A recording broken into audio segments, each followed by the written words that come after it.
Welcome to Ulka times. Telangana రాష్ట్ర రాజకీయాలు ఇప్పుడు రసవత్తరంగా మారుతూ ఉన్నాయి. 9 నెలల క్రితము బీఆర్ఎస్ రజతోత్సవ సభలో కనిపించిన కేసీఆర్ గారు 9 నెలల తర్వాత బీఆర్ఎస్ ఎల్పీ సమావేశంలో భాగంగా డిసెంబర్ 21న బీఆర్ఎస్ భవన్లో దర్శనమిచ్చారు.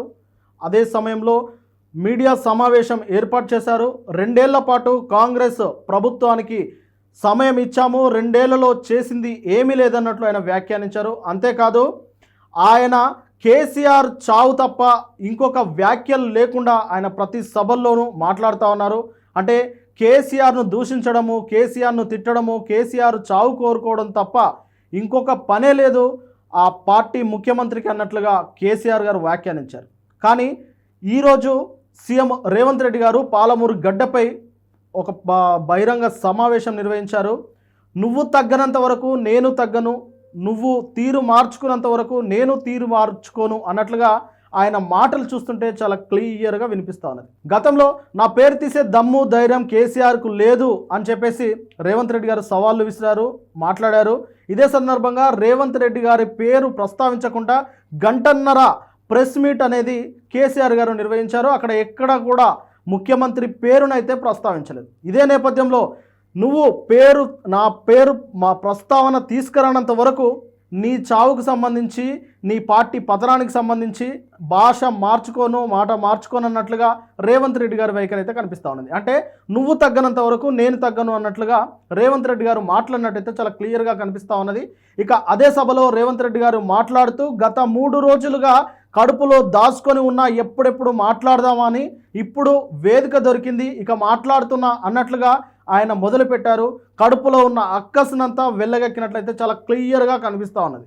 ఎందుకంటే రేవంత్ రెడ్డి గారు మాట్లాడుతూ కేటీఆర్ గారిని తిట్టారు, కేసీఆర్ గారిని తిట్టారు, హరీష్ రావు గారిని సైతం తిట్టారు. మొత్తం మీద కేటీఆర్లనే టార్గెట్గా చేసినట్టయితే చాలా క్లియర్గా కనిపిస్తూ ఉన్నది.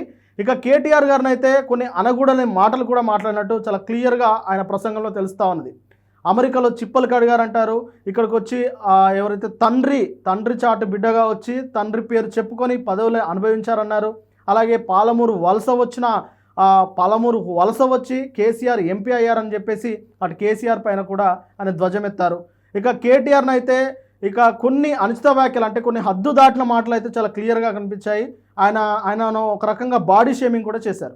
అదే రకంగా కేసీఆర్ని సైతం అలాంటి మాటలే మాట్లాడారు.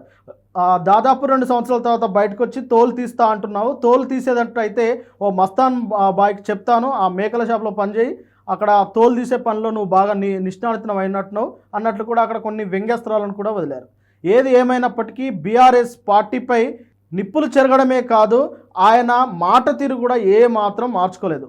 ఒకప్పుడు ఆయన లాగులో తొండలు దొరిలిచ్చి కొడతా అని చెప్పారు, దానిపైన వివాదమైంది. అదే మాటను మళ్ళీ వాడారు. ఆ తర్వాత ఇష్టానుసారంగా ఇంకా ఒక రకంగా చెప్పాలంటే ఆయన సీఎం స్థాయిని కూడా మర్చిపోయి ఒక స్థాయిలో విస్తృతంగా మాట్లాడినట్టయితే చాలా క్లియర్గా కనిపిస్తూ ఉన్నది. ఖచ్చితంగా తెలంగాణ పౌరుషం గురించి కూడా మాట్లాడుతూ గుంటూరు గుడివాడలో చదివిన కేటీఆర్కి తెలంగాణ పౌరుషం అంటే ఎలా ఉంటుందో తెలియదు అన్నట్లుగా, అంటే గుంటూరు గుడివాడ అంటే ఆంధ్ర ప్రాంత పాలకులకు తెలంగాణ పౌరుషం ఏంటో తెలియదా? ఈ విషయం పైన ఖచ్చితంగా ఇటు బీఆర్ఎస్ శ్రేణులు అయితే మండిపడే అవకాశం కూడా కనిపిస్తూ ఉన్నది. ఎందుకంటే కేటీఆర్ గుంటూరు గుడివాడ అమెరికాలో చదువుకున్న విషయం అయితే అందరికీ తెలిసిందే. కానీ ప్రాంతాల్లో వదిలిపెట్టిపోయినంత మాత్రాన తెలంగాణపై ప్రేమ పోతుందా, తెలంగాణ యొక్క పౌరుషం కనబడకుండా పోతుందా అనేది ఇప్పుడు బీఆర్ఎస్ పార్టీలో చర్చనీయాంశంగా మారింది. ఏది ఏమైనప్పటికీ రేవంత్ రెడ్డి గారి భాష తీరులో మాత్రం ఏ మాత్రం తగ్గలేదనేది చాలా క్లియర్గా కనిపిస్తూ ఉన్నది. ఇంకా ఆయనకు అంతకంతకు ఇంకా రెచ్చిపోతున్నారు తప్ప ఏ మాత్రం తగ్గట్లేదు. ఇక మరొకసారి కేసీఆర్ చావు గురించి దాదాపు నిన్న మాట్లాడిన సభలో 4-5 సార్లు ప్రస్తావించారు. నన్ను గెలకకు, అదే పాలమూరు ఎత్తిపోతల దానికి సంబంధించిన దాంట్లో దునికి చేస్తావు అన్నట్లు కూడా మాట్లాడారు. ఇక కేసీఆర్ని ఎందుకు టార్గెట్ చేశారు అనేది అయితే అందరికీ తెలిసిన విషయమే. ఇక ఆయననే స్వయంగా చెప్పుకొచ్చారు. కేసీఆర్ తనను జైలుకు పంపించారు, అంటే కూతురు పెళ్లిని కూడా చూడకుండా చేశారు, తన కుటుంబ సభ్యులను ఇబ్బంది పెట్టారు, అందుకోసమే కేసీఆర్ పాపాన కేసీఆర్ పోతారు అన్నట్టు మాట్లాడారు. అంతేకాకుండా 40 సంవత్సరాల కేసీఆర్ అనుభవం ఇదేనా? ఆయన దొంగ పాస్పోర్ట్ల గురించి మాట్లాడారు. అంటే దొంగ పాస్పోర్ట్లు ఆయనే చేశారు, దుబాయ్లకు పంపించారు. ఇలా అనేక రకమైన ఆరోపణలకు సంబంధించిన మాటలు అయితే బహిరంగ వేదికగా ఆయన మాట్లాడారు. అలాగే చింతపడకలోనే చింత కడతాం అన్నట్లు మాట్లాడారు. ఇక దీంతో పాటు తాను రాజకీయంలో ఉన్నన్ని నాళ్ళు కేసీఆర్ అనే వ్యక్తి అలాగే బీఆర్ఎస్ పార్టీ ఇక తెలంగాణలో పురుడోసుకోదు, వాటికి ఇక సమాప్తం అయిపోయింది అన్నట్లు కూడా ఆయన మాట్లాడారు. ఇక వీటితో పాటు అసలు రాబోయే 2029లో ఎన్నికలు జరిగినా 2028లో ఎన్నికలు జరిగినా అప్పటికి డీలిమిటేషన్ కాకపోతే అప్పటికి 119 అసెంబ్లీ స్థానాలే ఉంటే దాదాపు 100కు పైగా అసెంబ్లీ స్థానాలను గెలుచుకుంటాము. 2/3 మెజార్టీతో కాంగ్రెస్ పార్టీ అధికారంలోకి వస్తుంది. ఒకవేళ డీలిమిటేషన్ అయితే 153 స్థానాలకు ఎన్నికలు జరిగితే అందులో కూడా 120కి పైగా స్థానాల్లో 2/3 మెజారిటీతో కాంగ్రెస్ పార్టీ అధికారంలోకి వస్తుందని చెప్పేసి ఆయన వ్యాఖ్యానించారు.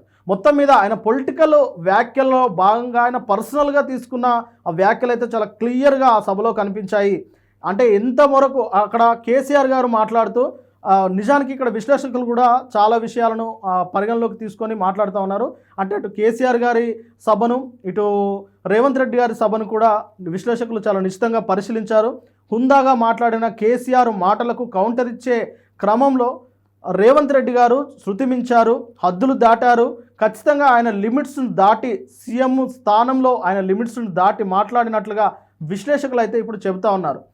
అంటే ఎంత పర్సనల్ అక్కసున్నా ఎంత పర్సనల్ గజ్జున్నా కానీ ఆయన ఒక సీఎం స్థానంలో ఉన్నారు కాబట్టి ఆ స్థానానికి తగ్గకుండా ఆ స్థానానికి విలువనిస్తూ కొన్ని మాటలు మాట్లాడకపోతే బాగుండేది అనేది విశ్లేషకుల భావన.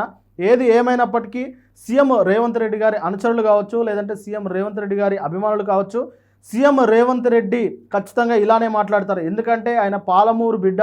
పాలమూరు ఒక గ్రామం జెడ్పీటీసీ స్థానం నుంచి సీఎం స్థాయిగా ఎదిగిన ఒక వ్యక్తి ఇలాంటి మాటలే మాట్లాడతారు. దుక్కిదున్న చేతులు.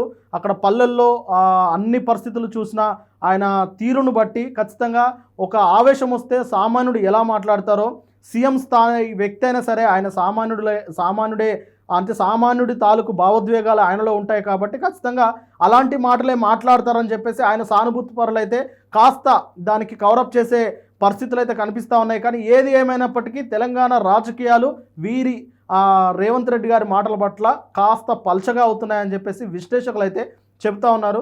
మరి దీనిపైన ఇప్పటికే బీఆర్ఎస్ శ్రేణులు కావచ్చు, బీఆర్ఎస్ మాజీ మంత్రులు కావచ్చు దీనిపైన ఇప్పటికే మండిపడతా ఉన్నారు. ఏది ఏమైనా డిసెంబర్ 29న శాసనసభ సమావేశాలు నిర్వహిస్తున్నాము. శీతాకాల అసెంబ్లీ సమావేశాలు జరుగుతున్నాయి కాబట్టి దానికి మాజీ ముఖ్యమంత్రి కేసీఆర్ రావాలి, వచ్చి దాంట్లో పార్టిసిపేట్ చేయాలి, మాట్లాడాలి, ఆయన సలహాలు ఇవ్వాలి. 40 సంవత్సరాల రాజకీయానికి సంబంధించిన అన్ని సలహాలు ఇవ్వాలి, మేము తీసుకుంటామని చెప్పేసి రేవంత్ రెడ్డి గారు మాట్లాడుతూనే మీరు వచ్చి దమ్ముంటే అసెంబ్లీలో వచ్చి మాట్లాడండి, దేనిపైన చర్చ పెడదాం, నీళ్లపైన, నిధులపైన, నియామకాలపైన, లేదంటే ఇందిరమ్మ ఇళ్లపైన చర్చ పెడదామా, ఫ్రీ బస్సులపైన చర్చ పెడదామా, దేనిపైన చర్చ పెడదాం, ఎన్ని రోజులు జరిపిద్దాం, మీరు కోరినన్ని రోజులు సభను నిర్వహిస్తాను, మీరు కోరిన టాపిక్ పైన మాట్లాడదాము, అప్పులపైన మాట్లాడదామా, మీరు చేసిన తప్పులపైన మాట్లాడదామా అన్నట్లుగా రేవంత్ రెడ్డి గారు అయితే తన సభలో ఆయన ప్రసంగాన్ని అయితే ముగిసించారు.